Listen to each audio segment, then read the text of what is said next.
Hello, and welcome to today's episode of Cup of Faith. And my name is Jeremy, one of the pastors at our church, and we just want to encourage you in your view of God during this season.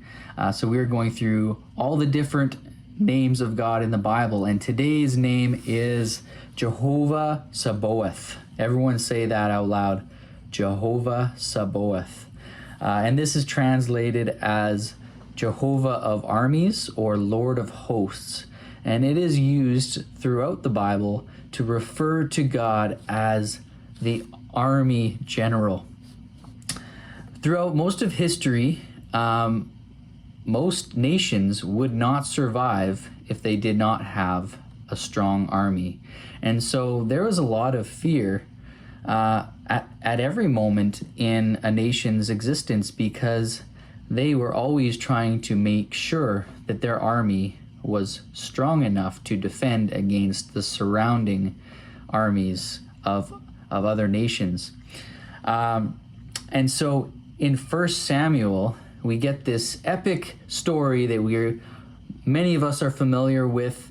Israel is being intimidated by the Philistines, and especially by this one soldier named Goliath. He's this towering man who is intimidating God's people. And who steps up to the plate? It's young David, the shepherd boy, who comes up to this big giant, and he says these words that I'm going to read to you from 1 Samuel chapter 17, verse 45.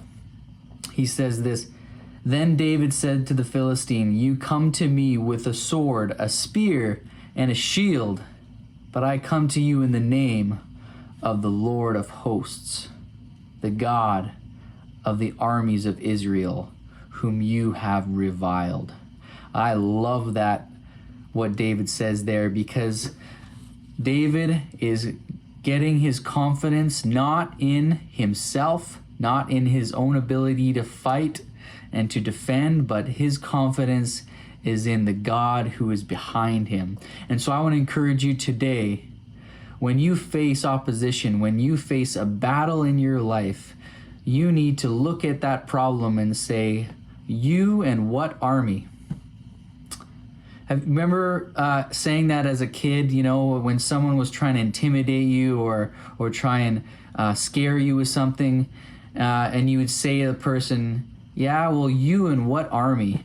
And as Christians, that is so true, because at any moment in our life, and even in this pandemic where there's fear and we can be so intimidated by all the things that are going on, financial crisis, loss of jobs, sickness and fear of the unknown, we have to look at that square in the eye, just as David looked at Goliath and said, "I see what you're doing. I see your spears. I see your intimidation, but you don't realize who I have on my side. I have the God of angel armies who is by my side."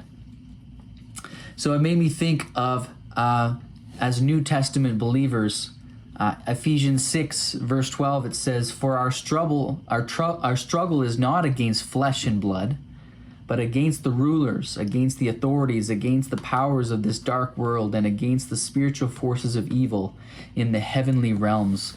And really, that is so true. We do not fight against people and physical things. We fight a spiritual battle, but we have to remember that Jesus has won the battle for us, the ultimate battle over death. And so we are a people of victory.